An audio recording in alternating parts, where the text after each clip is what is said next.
बिस्मिल्लाहिर्रहमानिर्रहीम। ये हमारे चैप्टर 19 का न्यूमेरिकल 19.8 है। क्वेश्चन ये है, what will be maximum energy of electron in the beta decay of H13 through the reaction. तो H13 जो है इसका बीटा डीके के साथ बीटा डीके इसमें से हो रहा है। तो हमारे पास जो है ये हासिल किया होगा एटॉमिक नंबर 2 और एटॉमिक मास 3, क्योंकि बीटा डीके में एटॉमिक नंबर बढ़ जाता है। तो ये हमारा रिएक्शन है। इसमें हम अगर रिएक्टेंट को देखें तो यहाँ पे हमारे पास H13 है और प्रोडक्ट जो है He यानी कि हीलियम 23 है। ये पार्टिकल जो है इसका मास एटॉमिक मास यूनिट नहीं होता है, तो ये हम इसका नहीं लेंगे।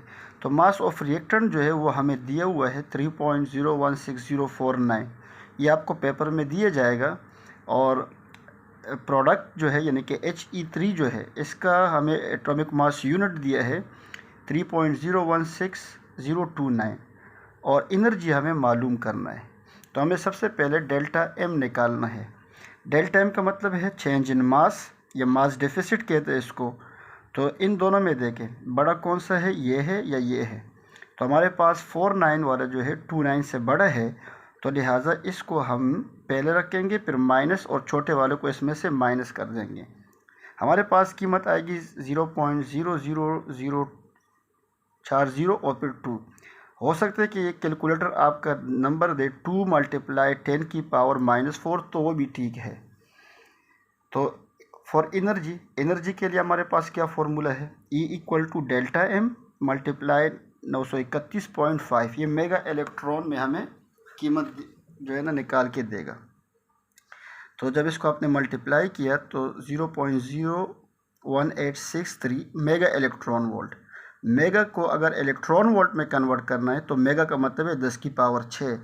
तो ये आप यूँ भी लिख सकते हैं इसको। आज इलेक्ट्रॉन वोल्ट में पूछे तो ये, मेगा इलेक्ट्रॉन वोल्ट में पूछ ले तो ये। ठीक है, तो ये हमारा एक क्वेश्चन जो है ना हो गया। अब 19.9 जो है वो भी इसी तरीके से है। तो फाइंड क्यू वैल्यू पूछे, एनर्जी पूछे, एक ही बात है। फॉर न्यूक्लियर रिएक्शन ये हमें दिया हुआ है। P का मतलब प्रोटॉन, D का मतलब है ड्यूट्रियम। ये आइसोटॉप ऑफ हाइड्रोजन होते हैं ड्यूट्रियम। तो हमें कैल्शियम का एटॉमिक मास यूनिट दिया हुआ है और कैल्शियम 4120 का दिया हुआ है। इसी तरीके से प्रोटॉन यानी कि हाइड्रोजन को कहते हैं, ये हमें दिया हुआ होगा पेपर में, और ड्यूट्रियम का भी हमें दिया जाएगा। अब अगर आप देखें तो इसके साथ हाइड्रोजन रिएक्शन कर रहा है, तो इसका रिएक्शन बनाए और ये 2041 और प्लस में H12 यानी कि ड्यूट्रियम हासिल होगा। अब आपको इस पूरे रिएक्टेंट का उल्टे साइड पे रिएक्टेंट होते हैं, तो मास ऑफ रिएक्टेंट चाहिए और मास ऑफ प्रोडक्ट चाहिए। तो मास ऑफ रिएक्टेंट के लिए क्या करेंगे, इन दोनों के मासेस को जमा करेंगे और प्रोडक्ट के लिए इन दोनों के मासेस को जमा करेंगे। जब आपने जमा किया, ये वैल्यूज़ यहाँ से उठाई, ठीक है।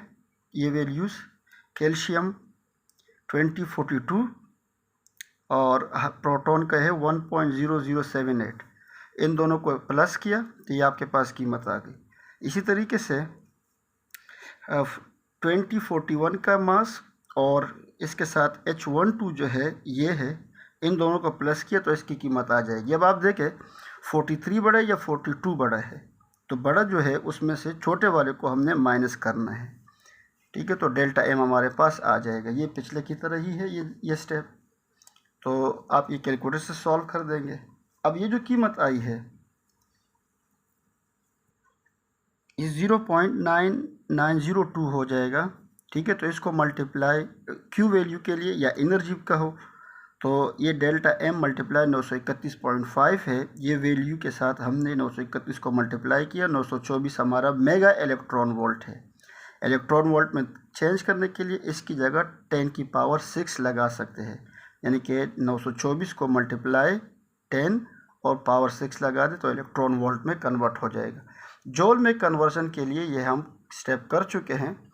तो अगर जॉल में पूछा जाए तो ये हमारे पास फार्मूला होता है energy in electron volt equal to energy in joule divided by 1.6 10 की पावर -19। ये डिवाइड इक्वल टू के उस तरफ जाएगा और या एनर्जी जो इलेक्ट्रॉन वोल्ट में होगी उसके साथ मल्टीप्लाई कर लेंगे। ये हम पिछले वीडियोस में कर चुके हैं। नेक्स्ट क्वेश्चन है हमारा, वो भी इसी तरीके से, find energy released when two deuterium, ये ड्यूट्रियम है, ये दो आपस में रिएक्शन करके fuse together to form alpha और बनाते हैं एल्फा। तो इसका जो रिएक्शन है वो ये है H1 2 1 और 1 2 ये एटॉमिक नंबर आ गया और 2 और 2 प्लस होके 4 आ गया। ये हमारा हीलियम बन जाता है और हीलियम का जो है हमारे पास मास जो है एटॉमिक मास यूनिट वो हम पिछले क्वेश्चन में देख चुके हैं, वैल्यू वही है। यहाँ पर मैं आपको इस दोनों का जो मास है यहाँ पर दिया है 2.014102 और हीलियम का भी हमने लिख दिया है। तो इन दोनों का हमें जमा करना है क्योंकि यहाँ दो चीज़ें हैं, तो ये मास ऑफ रिएक्टेंट सिर्फ जमा होंगे, प्रोडक्ट में सिर्फ एक ही चीज़ है। जब इसको जमा किया तो ये आएगा 4.0282। तो ये देखिए एक है हीलियम का, ठीक है ये, और एक है ये 2 ड्यूट्रियम्स का। तो ये मास हम देखेंगे इससे छोटा है या बड़ा है, तो इससे ये बड़ा है, इसीलिए हम क्या कर लेंगे, बड़े में से छोटा वाला माइनस कर देंगे, ठीक है। क्योंकि ये है 4.02, ये 4.00 है, फिर यहाँ पे 8 है, यहाँ पे 6 है और ये 2 है और यहाँ पे 0 है। तो ये लाजमी है कि 82 जो है ना बड़ा है 26 से, तो इसलिए ये वाली कीमत बड़ी है। माइनस करेंगे तो ये डेल्टा एम आ जाएगा और इसके बाद जो है क्यू वैल्यू के लिए वही स्टेप है, डेल्टा एम मल्टीप्लाई 931.5 मल्टीप्लाई कर लेंगे। डेल्टा एम की कीमत जो है हमारे पास जो आई है वो वैल्यूज़ इसमें हमने पुट करना है, 0.0256 है, मल्टीप्लाई किया 23.82, ये हमारा जवाब हो गया। Thanks for